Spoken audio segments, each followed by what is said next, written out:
আসসালামু আলাইকুম। আজকে আমাদের এই মাছগুলো চলে যাবে, দেন আপনি দোকান মাছ চলে যাবে হচ্ছে গিয়া ব্রাহ্মণবাড়িয়া আখাউড়াতে চলে যাবে। একটা নদীর কোরাল মাছ আছে 6 কেজির উপরে, একটা রাজা ইলিশ আছে 1.5 কেজির উপরে, অর্থাৎ 2 কেজির কাছাকাছি ইলিশটা। আরে আপনার লেগে দাদা, আচ্ছা রাখেন রাখেন, সুন্দর ইলিশ, একদম চোখ খুলে দেখি। এই যে মনে হয় যেন মাত্র ধরে নিয়ে আসছে ইলিশটা। আরও ভাগ করেন না, এই যে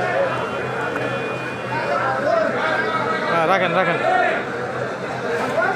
একদম ফ্রেশ ইলিশ হয়েছে হয়েছে। ওই ইলিশটা দিয়ে দেন। আরেকটা ইলিশ, এটাও একদম ফ্রেশ ইলিশ। রাখেন রাখেন, একদম কত ফ্রেশ ইলিশ, একদম আইস দিলে সবগুলো দিয়ে দেন, দিয়ে দেন। আমরা সবগুলো ইলিশ আজকে ক্যাশ অন ডেলিভারিতে ব্রাহ্মণবাড়িয়া আখাউড়াতে নিয়ে যাবো ইনশাআল্লাহ।